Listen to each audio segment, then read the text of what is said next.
Welcome to another episode of Creative Leaders Unplugged, a podcast brought to you by Future Skills Academy. I'm Morgan, here with Arna, and today we're talking to Miikka Leinonen. And Miikka is just, as he, I don't know if I should summarize him as he describes himself in the end, but he says he's just an ant on the anthill of life. Um, The anthill but of life. but he's a very interesting ant, Yeah. and I really enjoyed the conversation. It was very theoretical, not theoretical, philosophical. Yeah. So interesting to me also to have him on the show. So I spoke to him many years ago. I did so he kind of showed his sort of the way he runs workshops with his company, Ghost Company. And this is years ago, way before the whole AI kind of thing that's Mhm. happening at the moment. And he was already using AI to summarize conversations. So something he talks about in the Yeah. podcast as well, that he would kind of have a session. People would have conversations around a topic and using some tools, what have you. But then that would be captured in AI, and AI would create a summary of that. And that summary would then be cut into different topics, and then people would start discussing that again, and that's sort of that interaction, that interplay with AI. That Mhm. was the first time I've ever heard of that.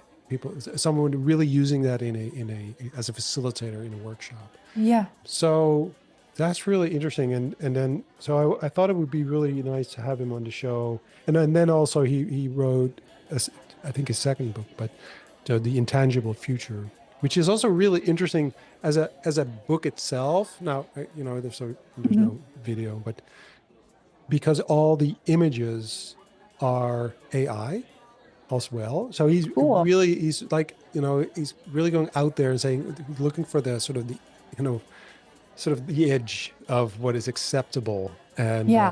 And it's Yeah. fascinating how it makes you feel in a certain way. It's like a bit eerie. It's like, it's because you feel these photos are not real photos, Okay. and it's a bit weird, but it belongs very much to the book because it's about this intangible future.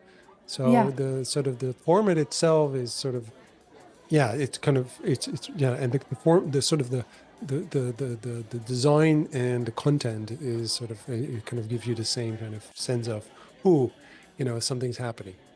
Yeah. So That's cool. That's cool. And I think this conversation's because we talk about the future, the intangible future. We also talk a bit about communities and the importance of intangible things yeah, around other people. Yeah. And I yeah, think the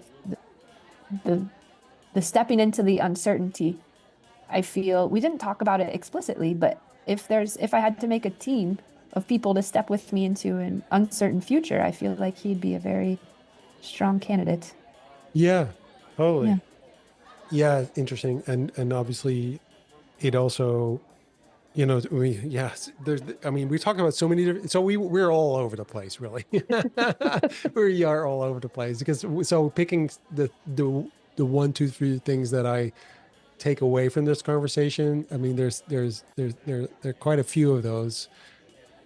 And so obviously the intangible, so the word Mhm. intangible future is interesting because of course the future is intangible. It's like, yeah, because Mm. it's not there yet, right? Yeah. But Yeah. somehow putting language around it again is so important, and you're like, huh, yeah. So so we need to kind of design yeah, of course, okay. So that's interesting, but also this whole story around, this before and after. So now there is a time before companies, and there's going to be a Mm. time after companies. What is that Mhm. going to look like, right? This Yeah. this whole mind game of, there's a before this, what we have now, what we take for granted, oil, for instance, and Hmm. there's going to be time after, Yeah. right? Because there was a before, so there's going to be an after. That's sort of the idea. Really interesting because that kind of also gives you this sense of, yeah, we're kind of in this system now, and we're not always happy with it, and it doesn't really Hmm. work for all of us, but there's going to be an after. Oh, that's somehow, we're like, oh yeah, that's a nice way of At least looking at there's it. that. Yeah. Yeah. Yeah, anyway, yeah. Hmm. Yeah. To me, it kind of pinged a lot of light centers in my brain, like, oh, that's interesting. That's interesting. And yeah. Shall we So listen? hope it also does the same for whoever's listening. Well, oh, by the way, we are in Brazil for podcasts on business. We were ranked number 33. No way. How is that for That is incredible. I didn't even know weird? people listen to our podcast, let alone in Brazil. Maybe there are only 33 podcasts But hey, I'll categorized take in it. that I'll category. take Yeah, it. I'll We're take on it the too. list. We're on the list. What an honor. Thank you, Brazil. Thank you, Brazil. Yes. All right. Okay. Enjoy. Please, Morgan, tell me something about you. Yes.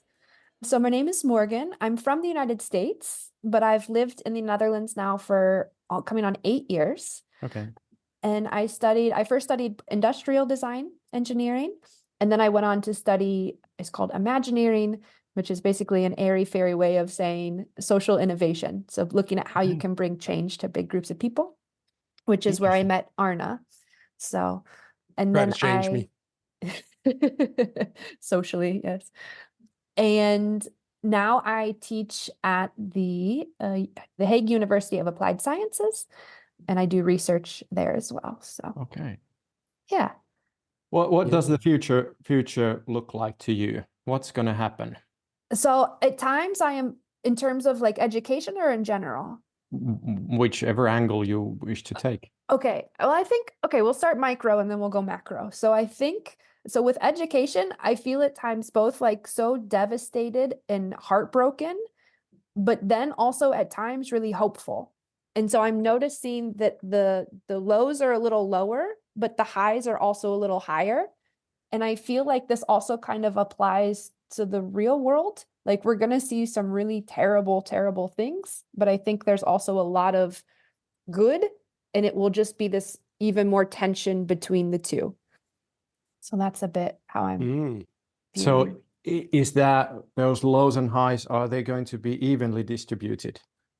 If we're lucky, if we're really lucky, I think it costs less energy to be in a low, right?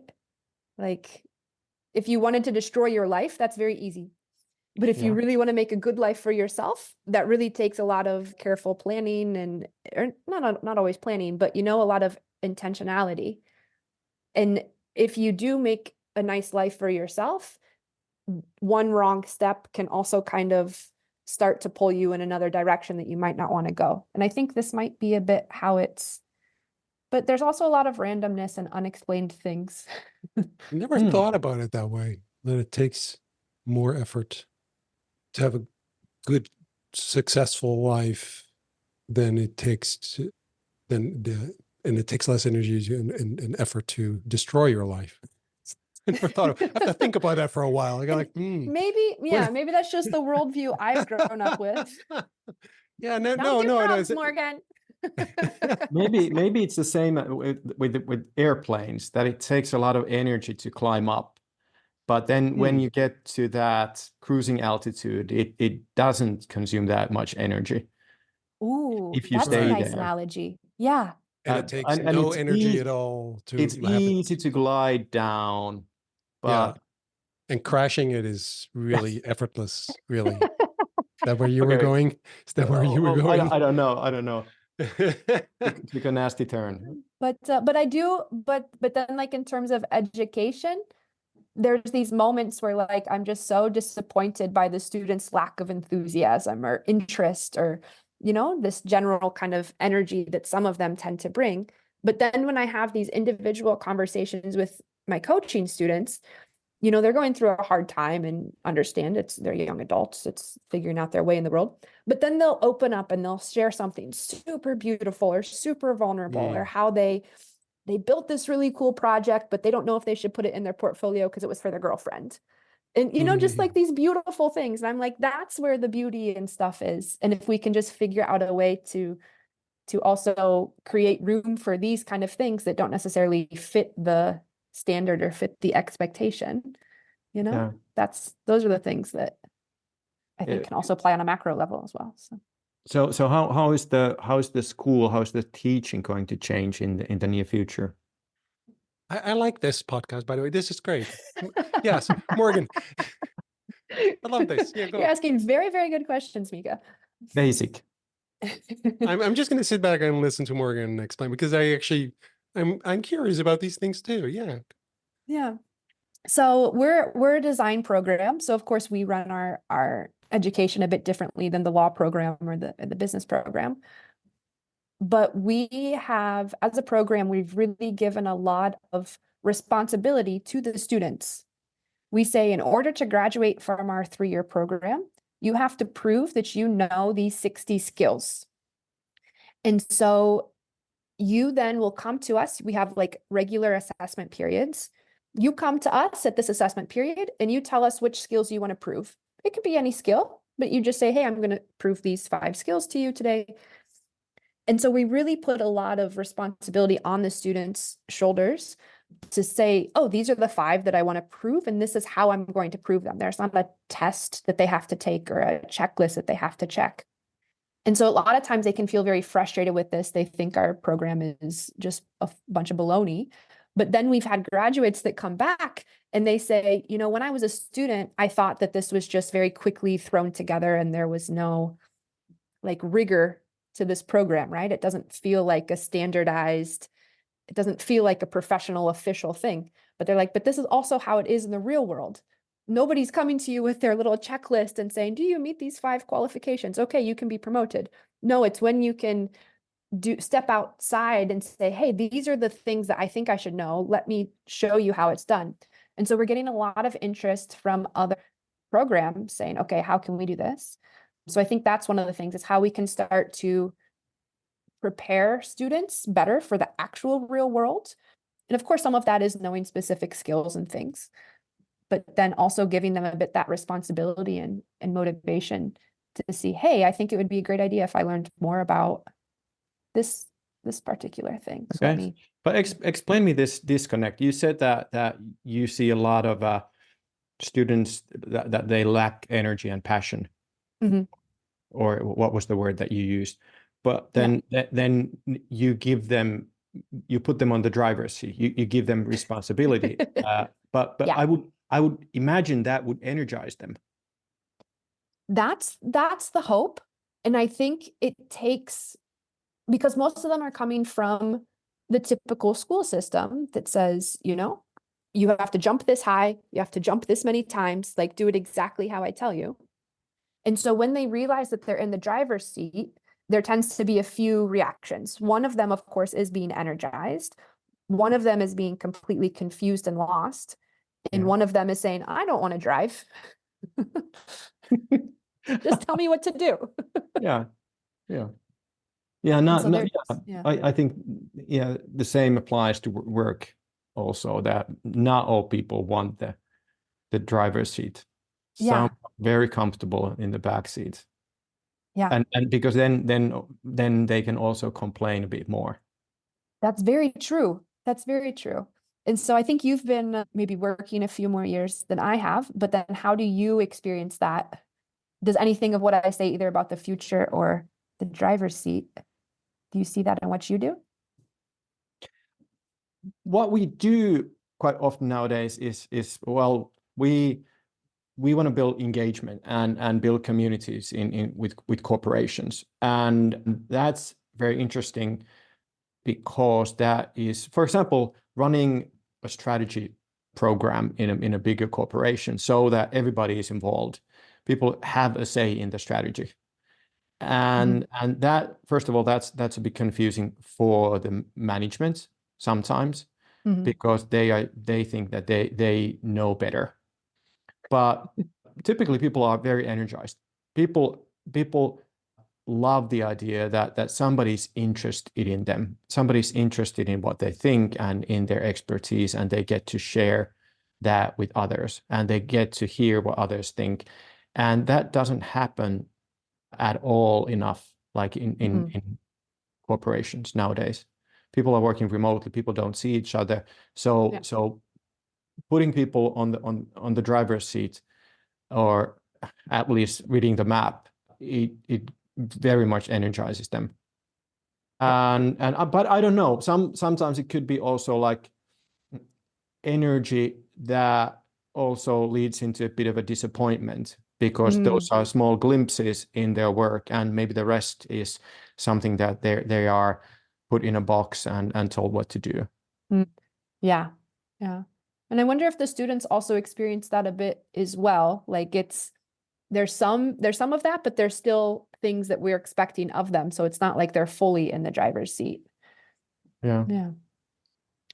It's also about, especially with students, the expectation and the context in which they are in sort of in at school or in the class, or because, and I might expect, I've taught a class a long time ago and was very naive by saying, okay, we're together going to come up with an idea for what we're going to do, and let's do this all together. We're going to co-create this thing, and students were like, no, you have to tell us what to do, because we have to know, how much time and energy it's going to cost us. So because we have these other things we have to do as well, and we have to create a strategy going to survive the whole school, not just your class.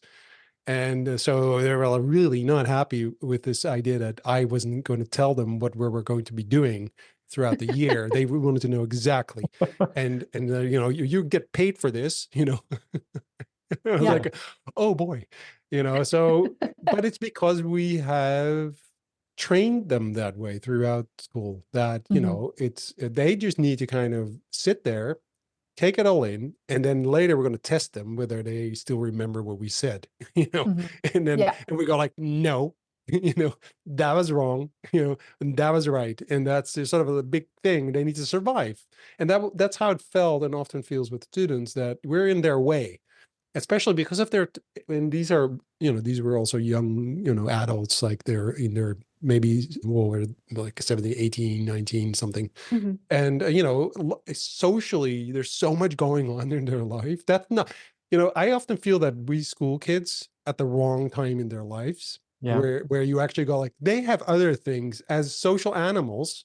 That is the thing they should be focusing on, because that's how, don't, have them sit for a whole day in a chair, listening to these boring things, when they're only worried about their friends and how they act social, how to survive socially, and all that. And so with my son, for instance, he's 12, and so now he goes to what is that called, middle school. So it's graduate, so he's primary school still, and so they sit and they do, they need to, learn how to kind of do the basic stuff. Like, of course, it's important to read and write and stuff like that, obviously, right? So, okay, so that's great. Get them ready for high school, for sure. But then the relearning is when they have like the breaks and they go out and play. That's when they really learn. That's when they learn how to deal with each other and how to deal with bullies, and how to have, and the girls and the boys, and this whole game. So important, but they don't pay attention to that at all at school for this. That's like the break. That's like the in between, when you actually, and the real learning you do when you're in the classroom, you're paying attention, That is so weird at these ages. And then when you're a teenager, like now my daughter, she's only 18, but that whole teenage time where, she has to do all these tests and these and exams, and which is so, I think it's so amazing when I look at her and doing all these tests and exams in a time that she's actually only worried about how she looks, if she's okay, if she's pretty enough, if the boys like her, and this boy, she's falling in love with that boy, and then this other girl, they did, and she was mean, and there's like this whole social mess that she's part of, and doing exams on maths and sort of geography and stuff she really doesn't care about, and her brain can't, it's like amazing that she's actually shows she graduated, by the way, which I'm very proud of, simply also because of that. I'm like, how do you pull that off?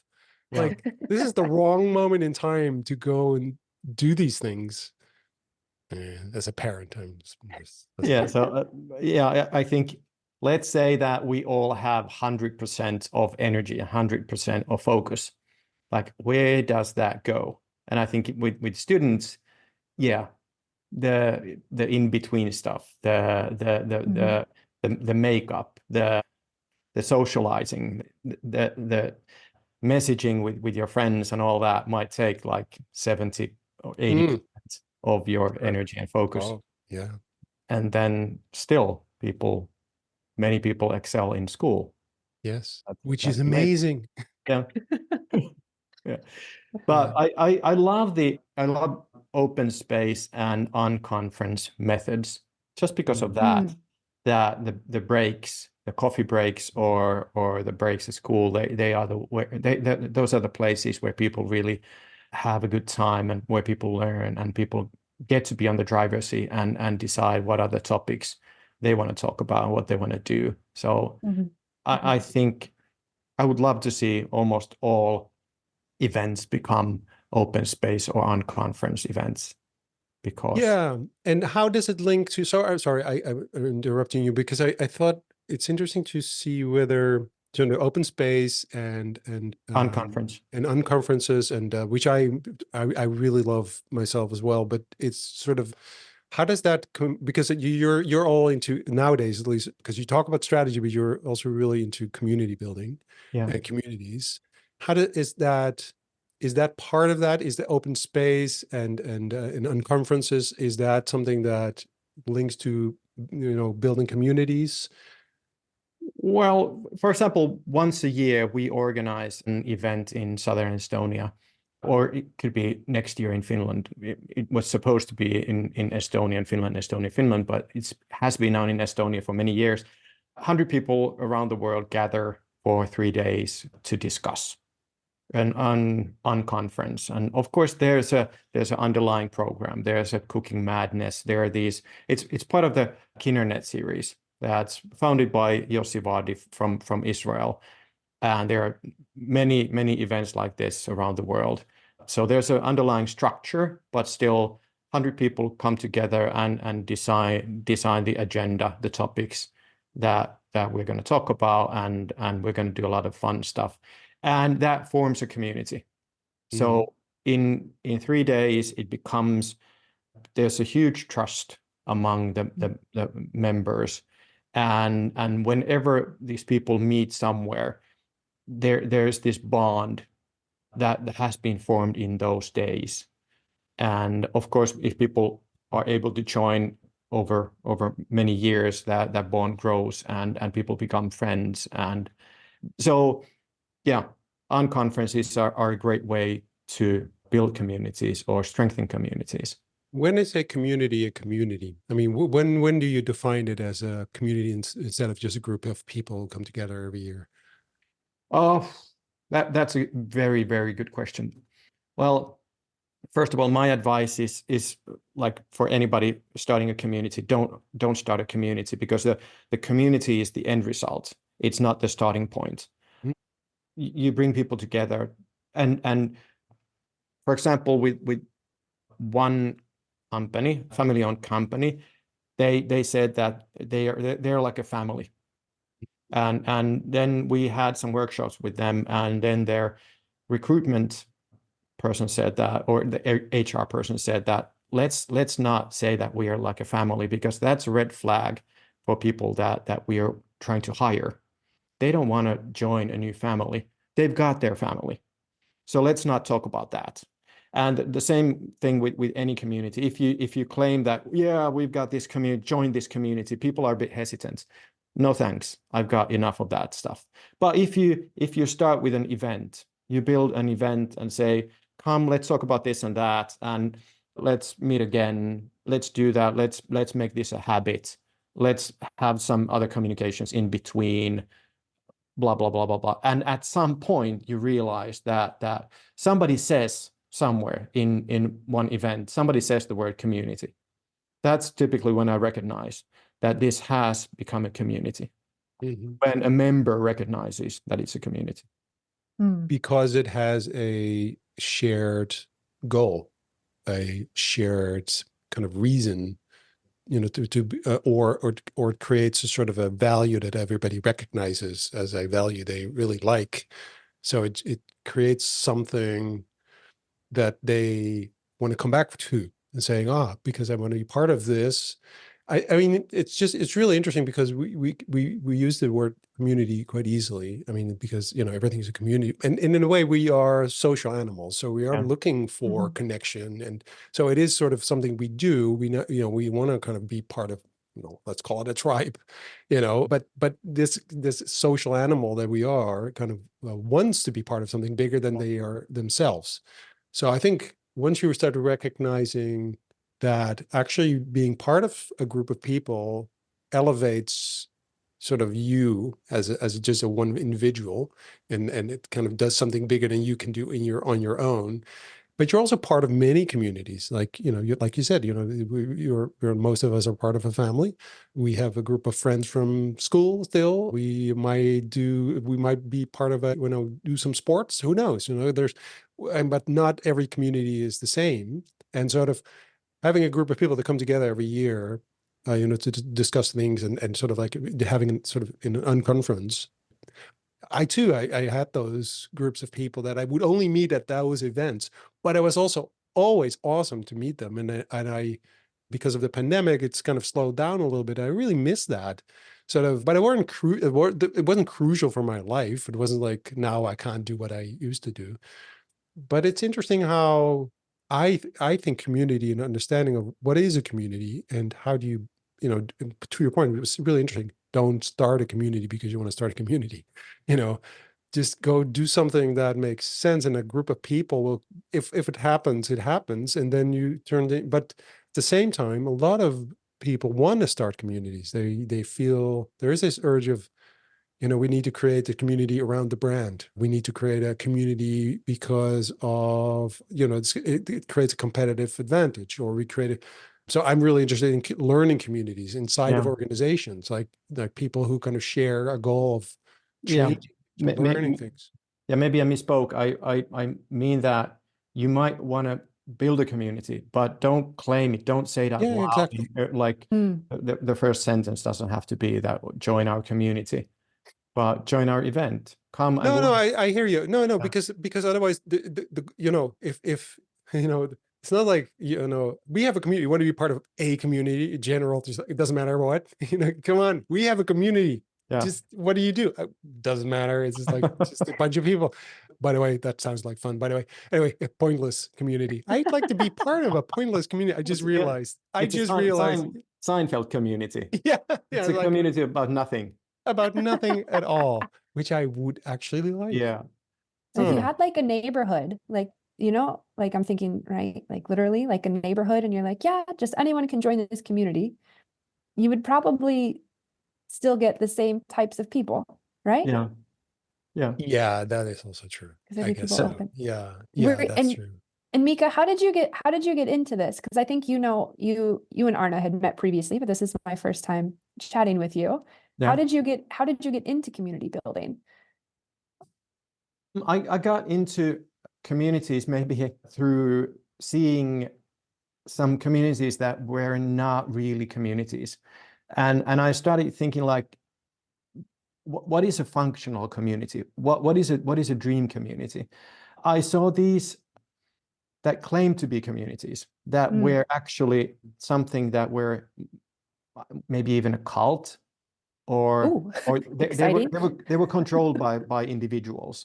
And I saw that's not a healthy way. And also I have very good experiences from my like teen years of being part of nice communities, and I understood the value and the warmth and how that becomes part of who you are. So that became one of the key like focal points. But then just before pandemic, a friend of mine suggested that I would meet Lana Jeleniev.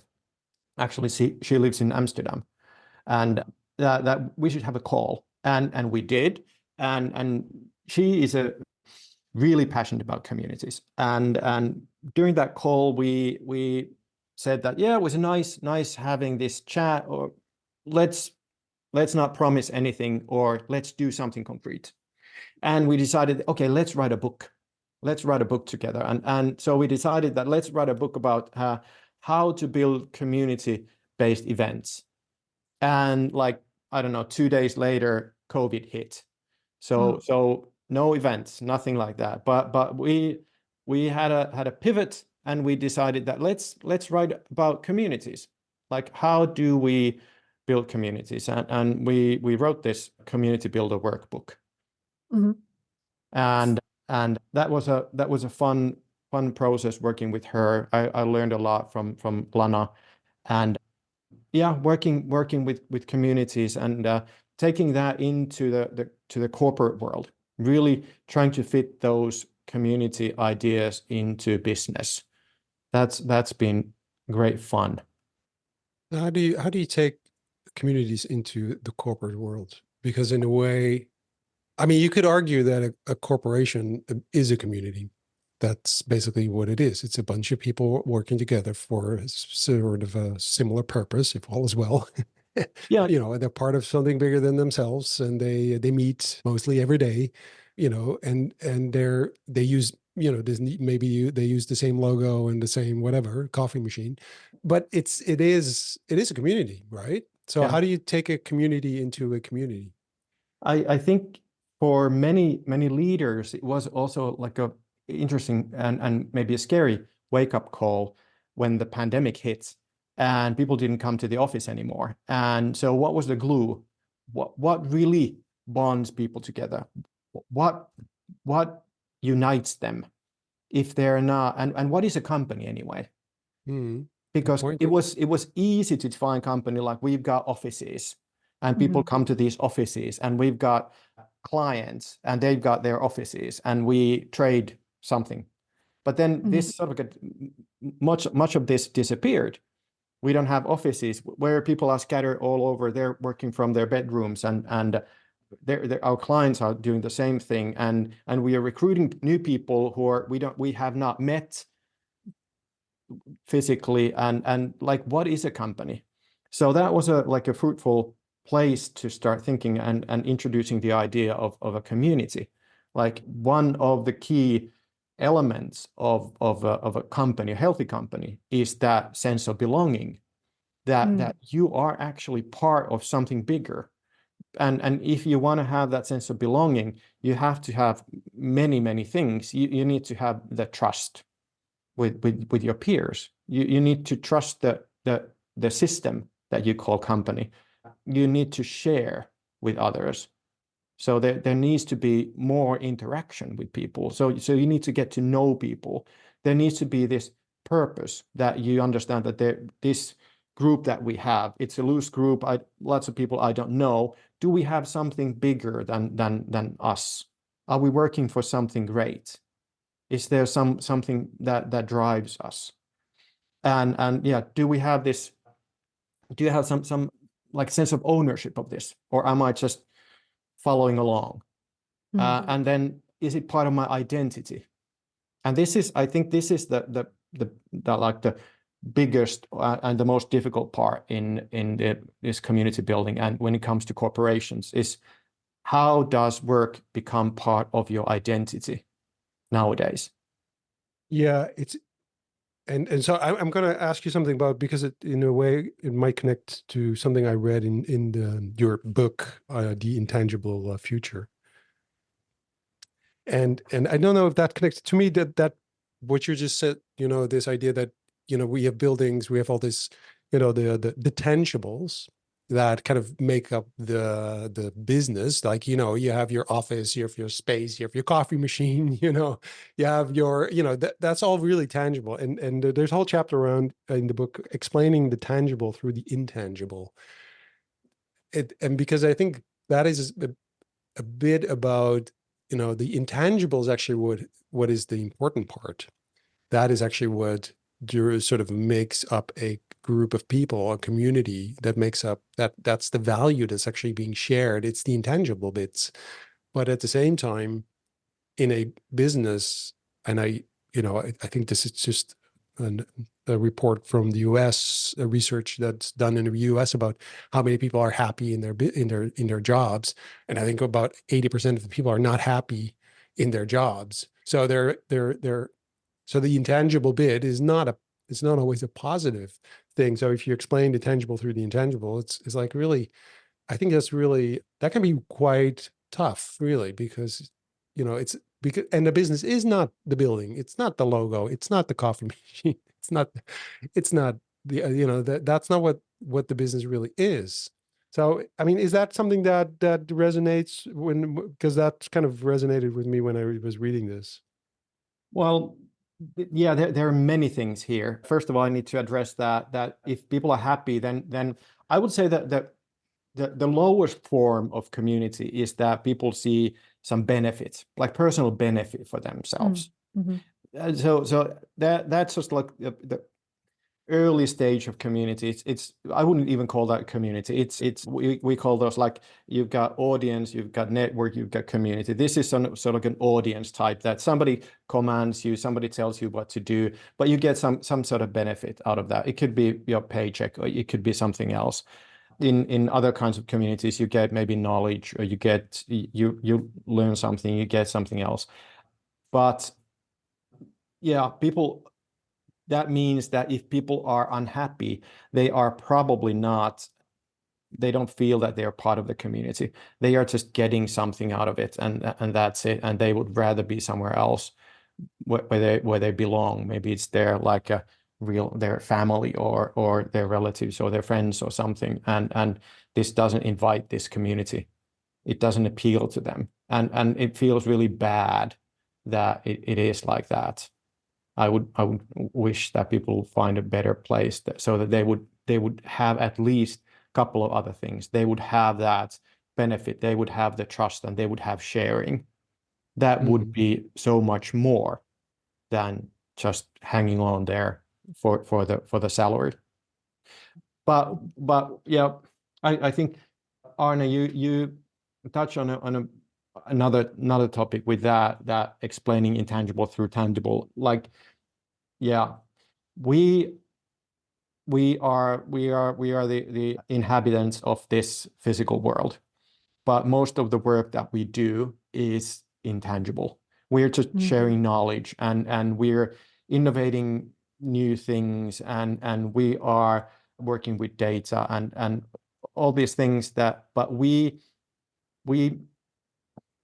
for the sense of safety and tradition, and for also for control, we box those into tangible things. And of course there's a lot of tradition. For example, like email.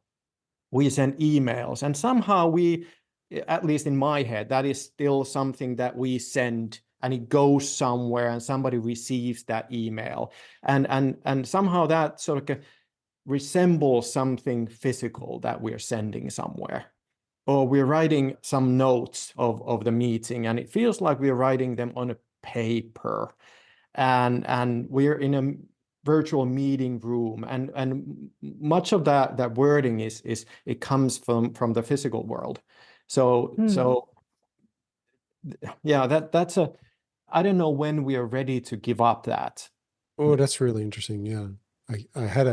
I yesterday had a conversation with someone who wanted to know my frustrations as a facilitator and using digital tools like Mural and Miro, and I was thinking, and there's lots of frustrations because technology is frustrating in general, because it creates a barrier between the people. You rather have someone like in the same room. So the whole thing is frustrating. But then I thought, to your point, actually, I thought, isn't it weird? Like if you were in Miro, for instance, that we have a whiteboard kind of, which is not really a whiteboard, and we have these post-its on there, which are not really post-its, and that's how it was imagined to be like the best solution. When actually you think about it, if you think about it, if you work in a digital space, why can't we imagine something completely different that works so much better in a digital space? How come we're still trying to pretend that we're writing post-its on a whiteboard? Why do we still have emails is the real question. Right? Exactly. Well, yeah, I mean, yeah, because no, but it's an interesting point if you think about it, but often you just don't, you take that for granted. Like, yeah, we try to kind of replicate the physical world digitally. I used to work for a company a long time ago, and well, long story, but one of the things that was sort of part of the company was sponsoring startups. And so there was a startup, and this is in the 90s, and they created a sort of a shopping mall, online shopping mall, that you could walk like with an avatar, like in, remember A Second Life, right? Mhm. You walked in through a shopping mall in a shopping street, and you walked into a street like H&M, for instance, and then bought a t-shirt, like like and even then I was like, it's fun, but I don't know, that makes no sense because it's not a real street. And but at the same time, people can get completely, lost in these worlds. Like Mhm. Second Life, for instance, at the time was amazing. Now the games, right? You're all in there, and now with VR, and you're kind of getting sucked into this kind of hyperspace. But my first thought, is also hearing you speak, Miikka, about this. Why do we still, it's like if you write an email, it is as if you send something physical to someone, and then that person receives it. But I don't know. Do you think? What do you imagine when you think about the future? If you take that kind of, that thought and develop that, where are we going then? Is that going to disappear? Are we going to not replicate the real kind of physical world in the digital world? Or are we going to do how are we going to communicate? I think we need to have profound discussions on what our future is going to be. We are, well, yeah. Let me explain with one question. I with in workshops, I like to ask people, like, look at the previous workday. What concrete things did you produce? Typically, I get a long silence because nobody produces anything. If we're talking about like white collar people, then nothing gets done anymore. People are just sending emails, writing reports, Mhm. searching for information, having loads of meetings, but people are not producing anything. And this comes as a shock to people. They have not thought about it, that they are not producing anything, because they live in this fantasy that we're doing something. And we need to discuss it. We need to wake up. We need to discuss and realize that we are not producing anything concrete. Yeah, But because that is sort of like that is attached to our idea of value, that we produce something. I've been very efficient. I've done this many reports. I've been to this many meetings. I've been very productive. Have you really? I think that's one thing. So we need to have a discussion. We need to like really talk like what is because we need to produce value, like real value. We need to understand what is the value that we are producing. And then we need to figure out like what are the ways that we can combine things in new ways. So not putting post-it notes on walls and not having meetings where people discuss what are the like novel ways of doing this.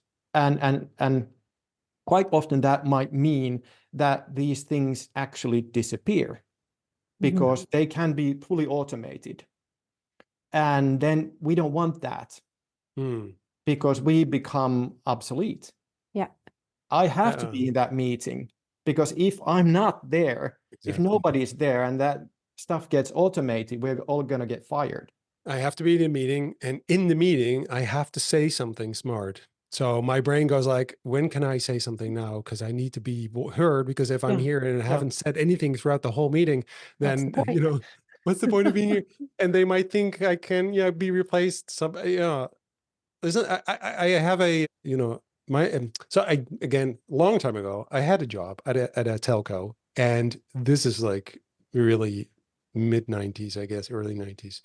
And one of the tasks was, because I worked for a part of that telco, and that part was going to be sold off. And so they needed to know how many people actually worked there, which was to me already kind of interesting question. Like, how you don't know? It's like, so they need to kind of do a head count of the people who were working there. Well, about 3,000 people work at that part of the business. And so it was probably my first serious job. And anyway, so we were doing this research and looking at all the departments in that business, how many people would work there and what their function was. It turned out from the 3,000 people, there were about 200 people that really did not have any job anymore. Really, they had no function at all. They should have been fired, but they weren't, because their manager knew them and they knew the family, and they were, talk about community, right? So these groups of people, they kind of started, and we were like, but what do you do all day? And they were always really busy. They were busy doing stuff, faxing. This is a time we still use faxes. Faxing, talk about tangible things. Yeah. Faxing things and being at meetings and doing, stuff. They were always busy, very busy.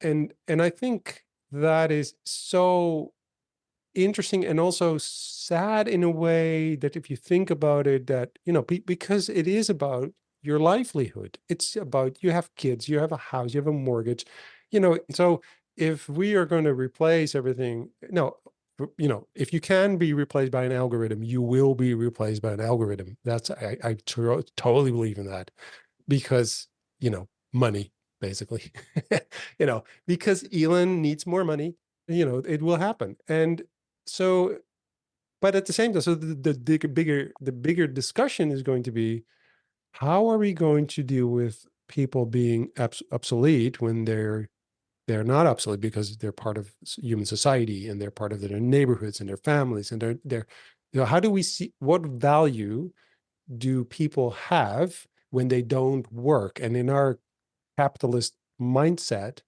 if you don't have a job, you're not as valuable to society, because then you're just, what are you going to do, like Netflix all day or something like stupid? We think we are not, full valuable human beings for whatever society if we don't have a job.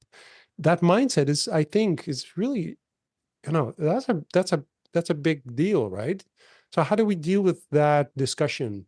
Do we have, like, is that, because that moves to this kind of having this universal income, right? So everybody can get the basic income because there's money enough. I mean, Elon can pay all of us, right? Just a little bit, right? Especially You wouldn't now. even miss it, to be honest. You won't even miss it. You will Yeah. like, yeah. Did I have like a million trillion, or did I have A trillion billion. a trillion Yeah. billion? I got lost count. How many zeros? I'll forget it. Because he gets all the money. So if he could pay all of us to kind of just do good things for the neighborhood, and then what do you? Can I share kind of my experience? Okay, so I haven't, I think I'll announce this publicly. Oh. Yeah. So I haven't been working since November because I'm going through burnout. And so the podcast has been the only thing that I've continued to do. And Arna has made it very easy, right? I just show up, I have a great conversation for an hour and a half, and then he does literally all the rest of the work. Thank you. Which is not that much work, to be quite honest. Seriously, I also just kind of show up for just an hour, and then I don't really edit that much, because everybody we have as a guest is great. It makes it very easy. But anyways, so I haven't, because my whole sense of self, like I've been working since I was 14, and was picking up odd jobs since before then, right? So my whole sense of identity has come through work. And I come through a family who really loved what they did. They also take pride in their work. They love the things that they contribute their time to. And so then since November, since I don't have the capacity to work, it's really been a bit of a mind shift.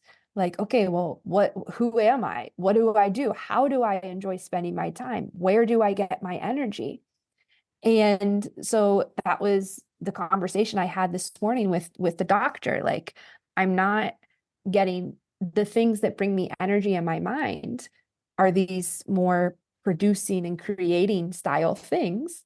But when you're officially and don't, it's finding this balance between, okay, what brings me energy, and am I producing anything? And especially as a creative and as a designer, how do I redefine this for myself? And so it's been it's been a weird thing to not work. a very weird thing, very uncomfortable thing. Yeah. But Yeah. so it's interesting to think of, like, who are we if we're not producing No, things? yeah, no, exactly, right? Which is so weird, right? And you're not the only person, obviously, going through this. Of course, yeah. Not just because of burnout or any other kind of thing that that's I mean, way heavier on you, obviously. But some people just don't, they also are, they want to kind of do something else. They've been doing something for a long time, but they need to kind of this sense of identity through work. Right? Yeah, if you don't like the job you have, for instance, and you're looking for something else, that's also, it's such a, I don't know, it's interesting how we can shift that, because you are not your job. Yeah. No. Right? Yeah. And for me, like, I started forgetting things. So people be like, "Oh, Morgan, what do you research?" I couldn't tell them because I wasn't able to remember it. So Ooh. I also feel like, okay, there was a connection, now I'm forgetting it, between the, like, feeling like an algorithm, right? Like, I could just Google, okay, what does Morgan research? And you'll find an answer on my LinkedIn, right?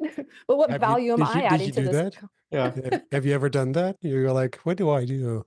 No, but I did have to search up my phone number the other day. The doctor asked to confirm my phone number. I could not remember. It's been my phone number for 8 years. And, so, but it's, True. One of the, I wouldn't say maybe a future jobs, but like, yeah, going back to post-it notes and workshops. One workshop format that we're doing, of course, like testing it heavily, is that we invite people to discuss. We have people around tables and we give them a topic, talk about this. You're expert in this, talk about this. And then we have a transcript out of that discussion, and then AI does a summary of that.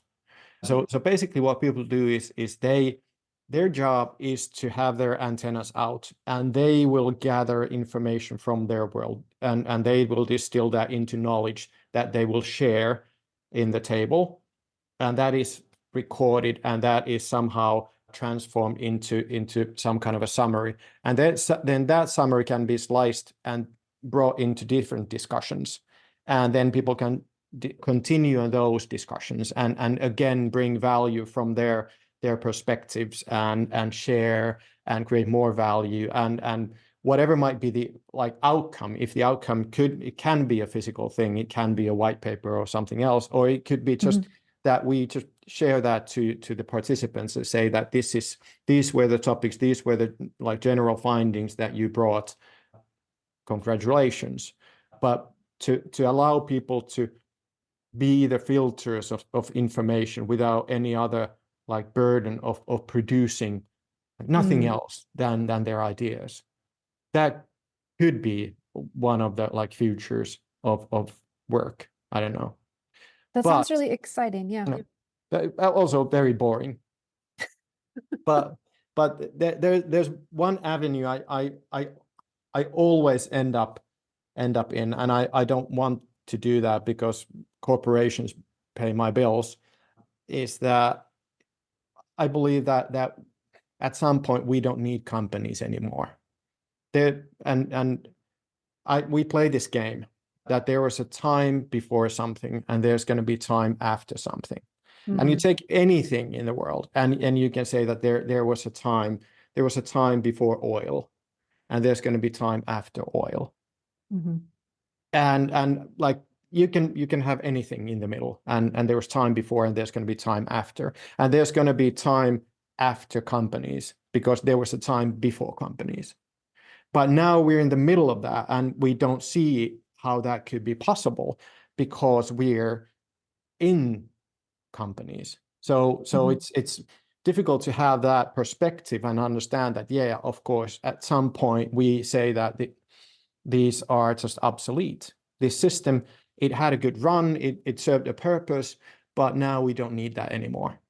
And one reason I say this is that when I was writing my book, that Your Business Strategy for the Intangible Future, I realized that one handicap that companies have is that that companies were really, they were like, they were born to accelerate the physical world, the physical processes, and using knowledge and all that other more intangible things but the core was to like accelerate processes, physical processes, move stuff faster and do things faster and sell faster and being excellent at that.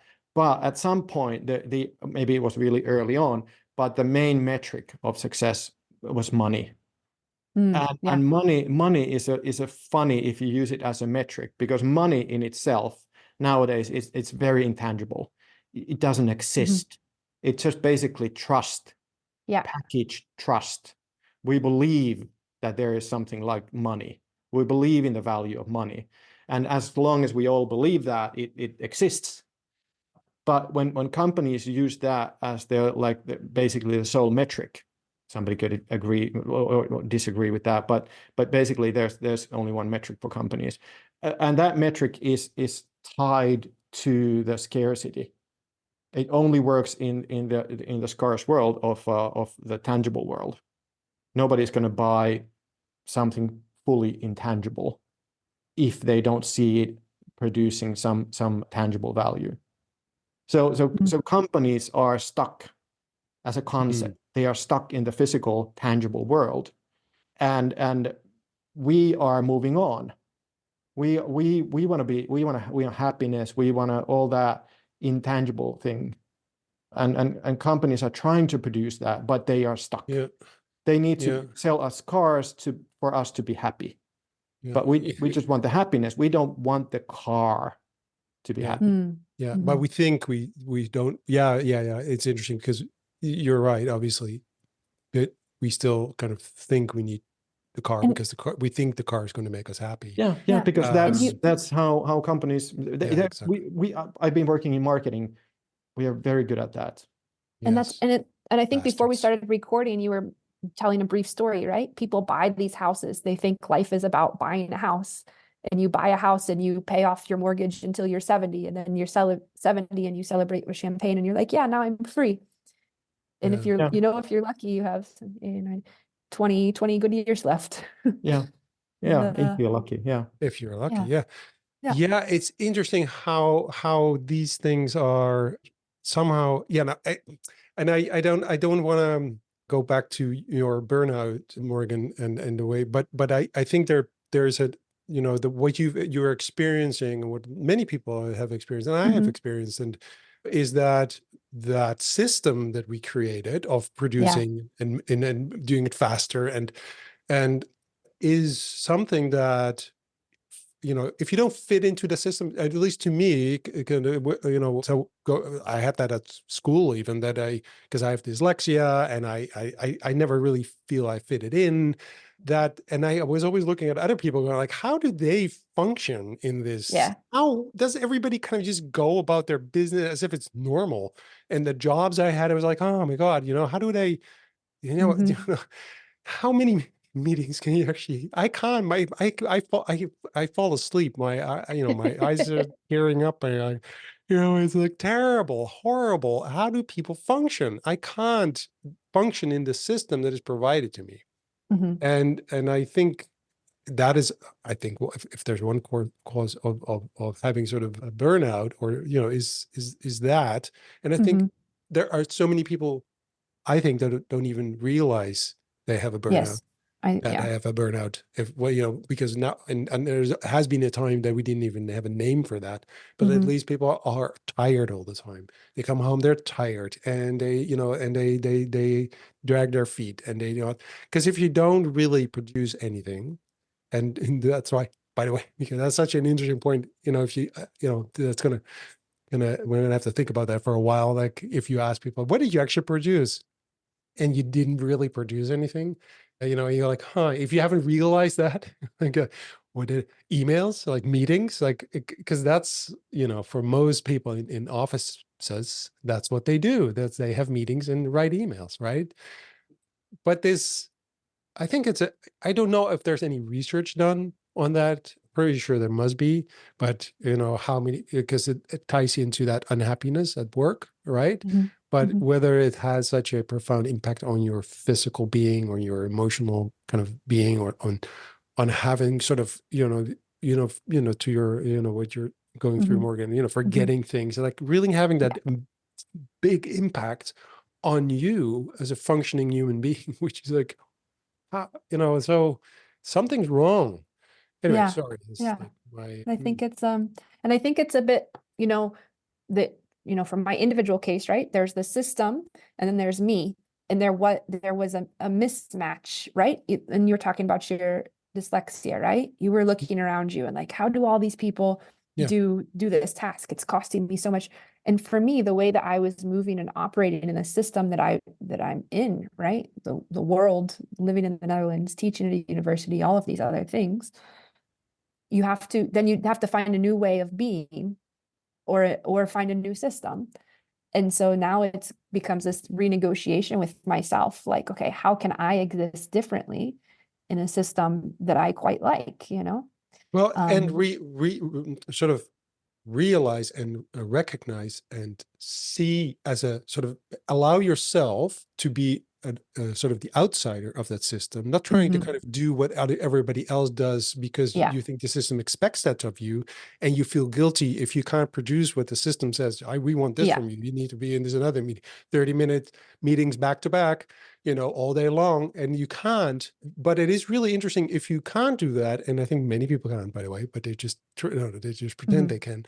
But by being able to allow yourself to be the observer of it. So, to me, being the outsider, for me, it became my superpower. It became something that I went like, that's really weird. Like, I could Mm-hmm. distance myself from it and look at it and say, wow, this is what people do all day. This is crazy. Like, oh, that's amazing that they can do it. Is really all respect for people, obviously, but it's great to be an outsider and recognize. I think that's also a healthy position to have, sort of being Yeah. sort of able to, kind of step back and allow yourself, give yourself permission to step back and say, yeah, so this is me. I'm not the system. I'm not my job. Mm-hmm. I'm Mm-hmm. me. This is what I can do, and with that I cannot do.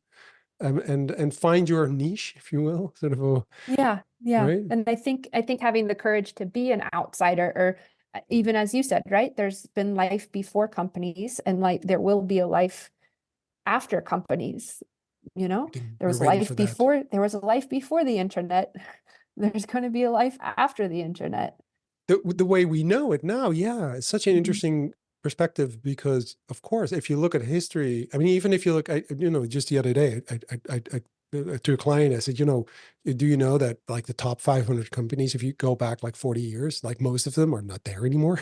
Because you Mm, think this is sort of the end point. We made it. This is the end of Yeah. evolution, and we're like the crowning achievement, and everything we know will always be there. There will always be Apple, there will always be Google, there will always be Facebook, there will always be, Yeah. which is not true. Can you imagine like three people live like sitting in a hut in Middle Ages somewhere? Think about, this is the pinnacle Yeah, of technology. This is that we have arrived. yeah, Like, yeah, finally, this is the yeah. future. And they did, Yeah, obviously. and we are doing the same. Yeah, Yeah, mhm. exactly, which is so yeah, funny, right? We're like, yeah, yeah. but no, and so I like that game of the before and then after, sort of what Mm, happens then, because that's yeah. so that is that is really important, and in a way, you know, it is also scary. So, your book about, your business strategy for the intangible future, for a lot of businesses, that's scary. Intangible future, they want to know. So my clients, for instance, we talk about, companies that need to be adaptable to, they need to be agile, they need to be kind of, they need to be innovative, because they need to be, because the world is changing. Every sentence nowadays on LinkedIn, every article on LinkedIn starts with the sentence, in this fast paced changing world, something bloody bloody bloody. And it's like, which is all written by AI, by the way. Yeah, If yeah, yeah, that yeah, yeah. sentence, if it starts with that sentence, it's AI. Anyway, it's because the AI also knows that, like, AI, if you write an article with AI, it always starts with this, this fast changing world, something, LinkedIn speak. Yes, in this, yeah, exactly. So I mean, it is. I lost my point now. How do you see the future? How do you see the future? Well, no, hang on. I want to go back as well, not just the Oh, future, okay. because Miikka, sorry, because you started, according to your LinkedIn at least, as a graphic designer. That's your first job that you reported online. You said you started as a designer. So how did that happen? How did you go from being a designer, creative director, and then strategy? Because strategists and creatives are not always the same people in the minds of business.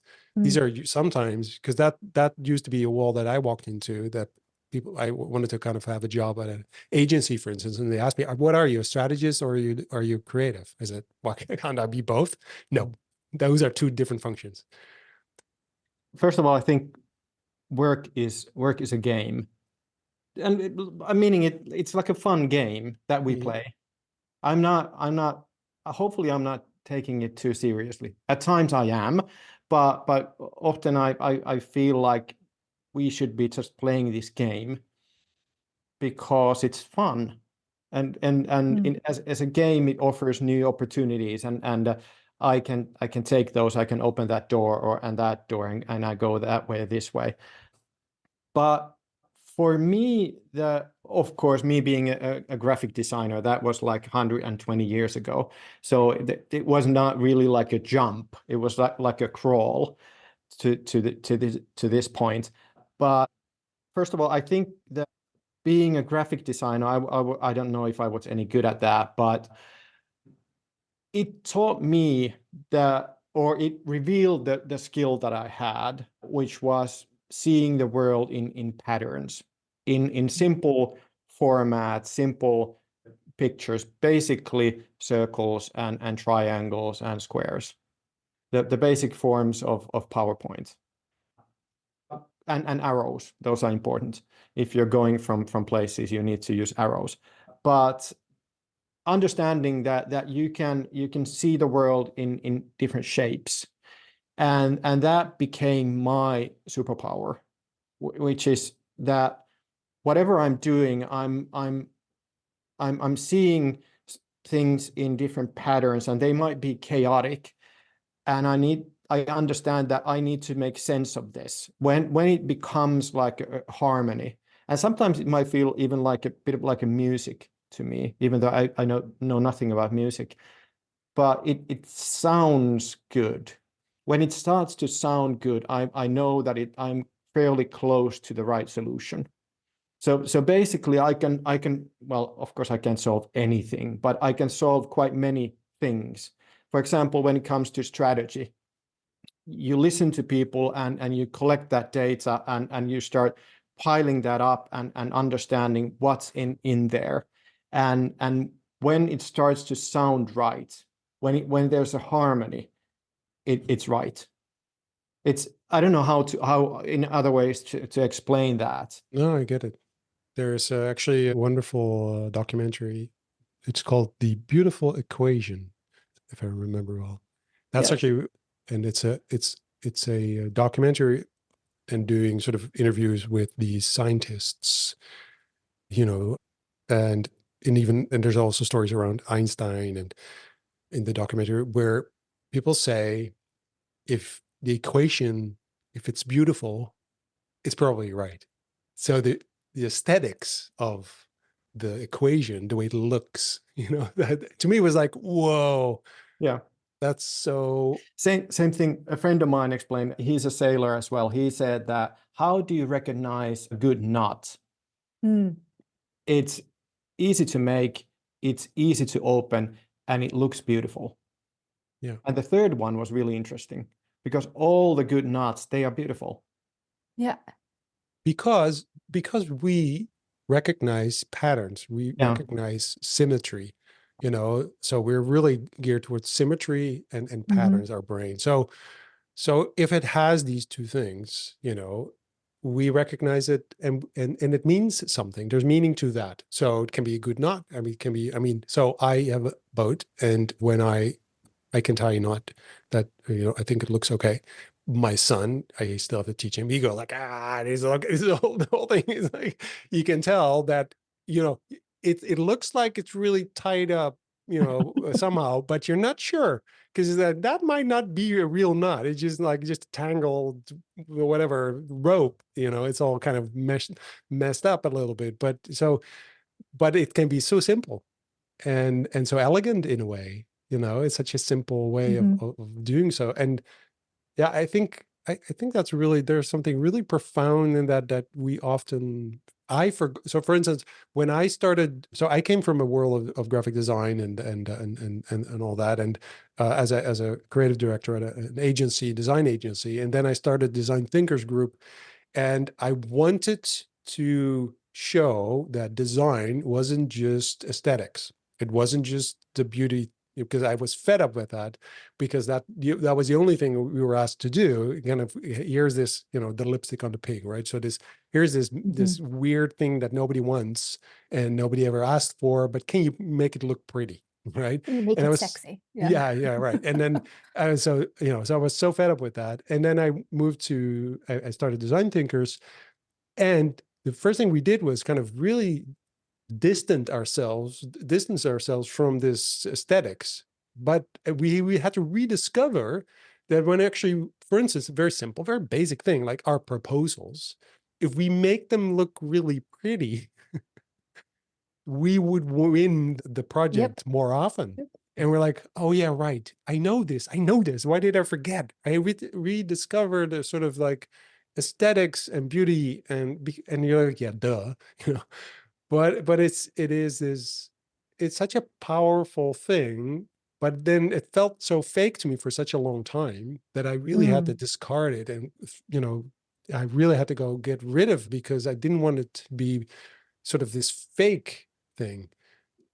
But because yeah, but anyway, but I think that beauty and simplicity and to your point, if a strategy, if people, when people are the harmony in what people are saying, that we often, if we forget that is that sense of it, that feeling of it, that the sounds of it, that matters.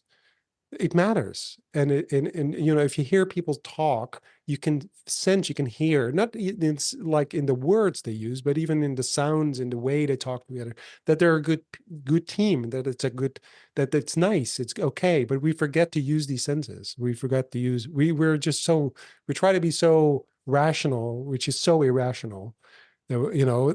I think there's something so profound in recognizing how harmony, for instance. I think that's really cool. I think also, as you mentioned, like making good presentations to sell something. There are a lot of gimmicks that I use in doing that. But basically one key thing is that I want to use a clear agenda page. And I want to use that if it's a long presentation, I want to use that multiple times so that people know where we are and what's going to happen next. And that gives them the sense of ownership, that they're not only like passengers, they know what's coming. And I think that's just occurred to me that maybe when we're talking about harmony, when we're talking about beauty or simplicity, it's the same thing, that you present something that it has this harmony and simplicity. People have this idea that I understand it. I have the sense of ownership of that immediately when I understand it. It becomes part of them immediately because they get it. If they don't get it, if there is not that harmony that really resonates with them, they struggle and they're outside and they might be trying to understand what it is, but it's not theirs, and it's pushing away.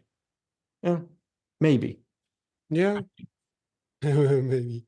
Yeah, we don't know. We don't know. The future, I have a question for you about the future. There's a before ghost company and there's an after ghost company, which is your company. So what comes after? I don't know. That's a tough one. I have not really thought about that. now you open that door. I'm not gonna. I don't know what's gonna happen. Maybe I will end it tomorrow. Maybe that's. I don't know.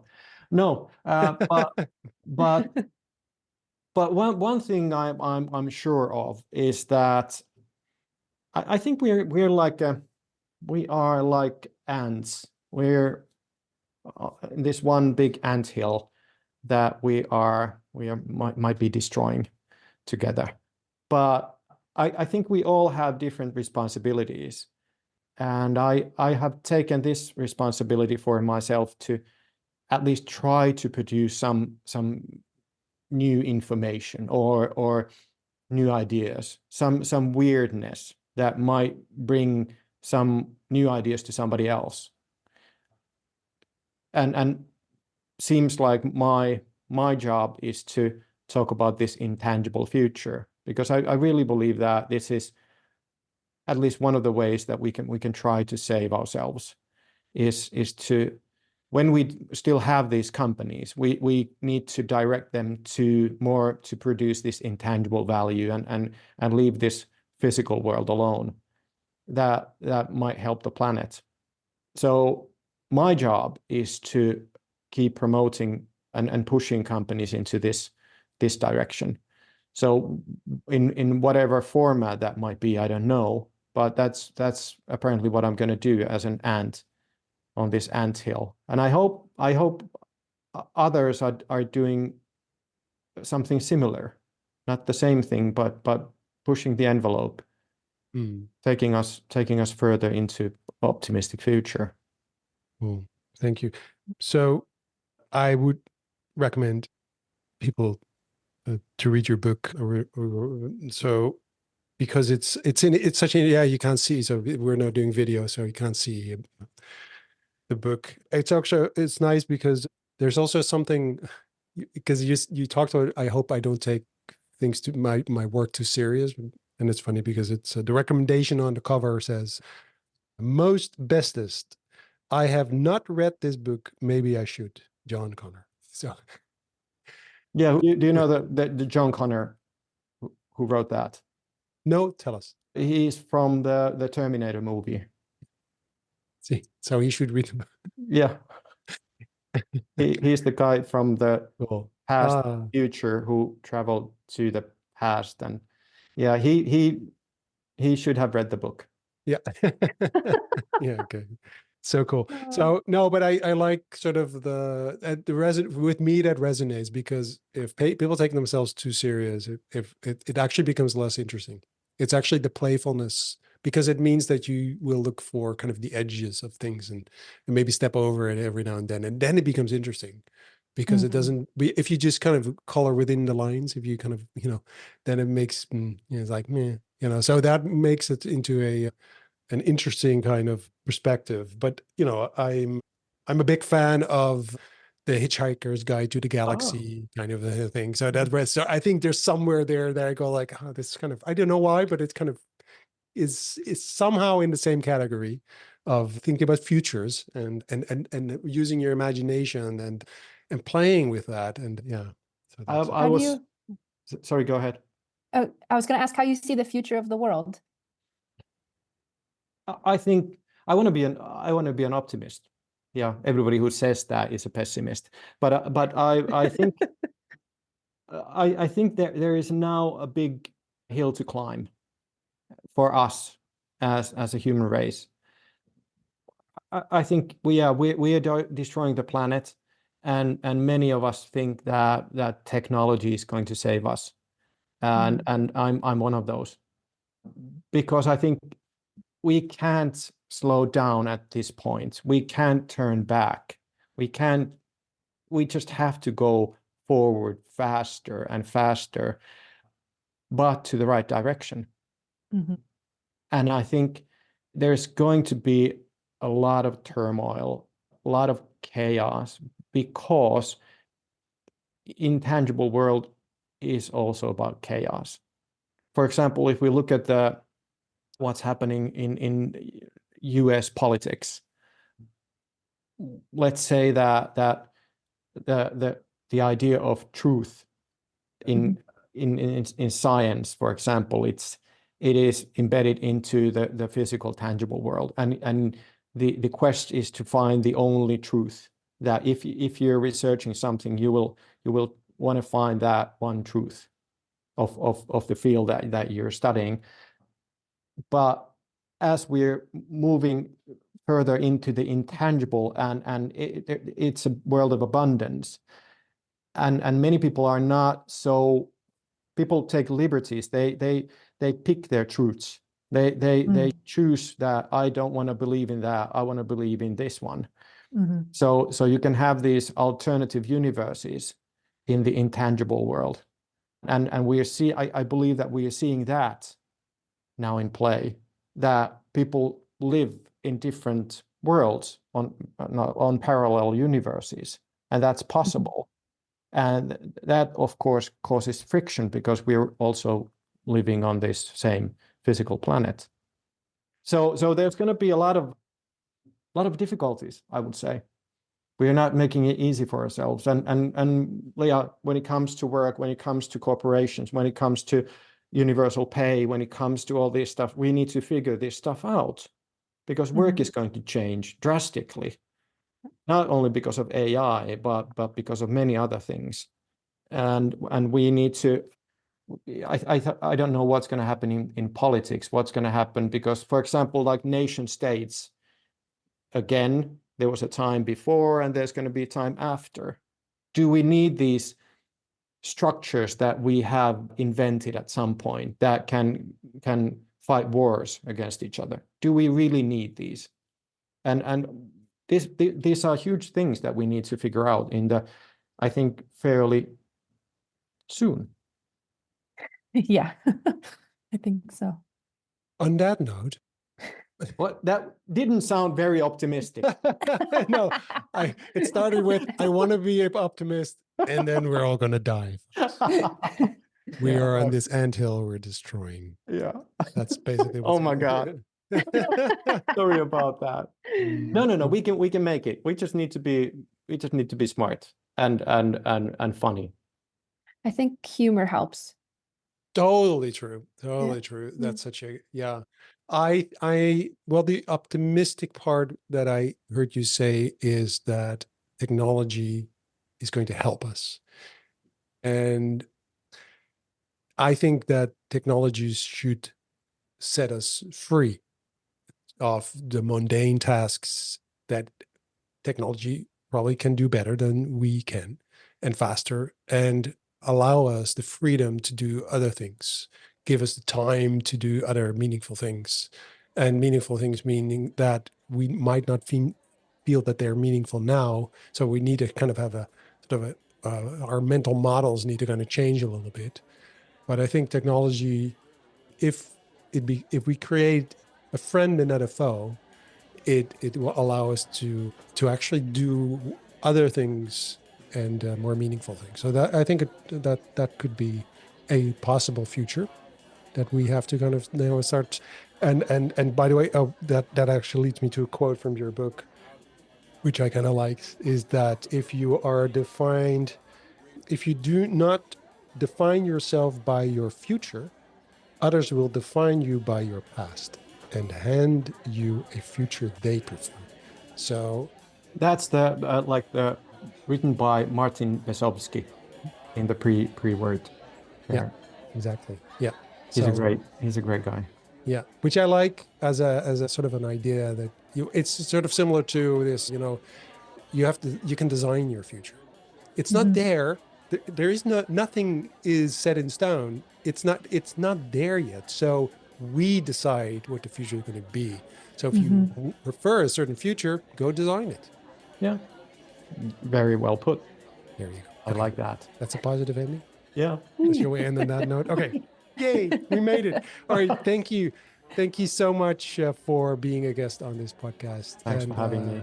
Yeah, thank you so much. It's an interesting conversation. We went all over the place. Yeah. Which I like. So, but thank you very much for this talk. Thank you.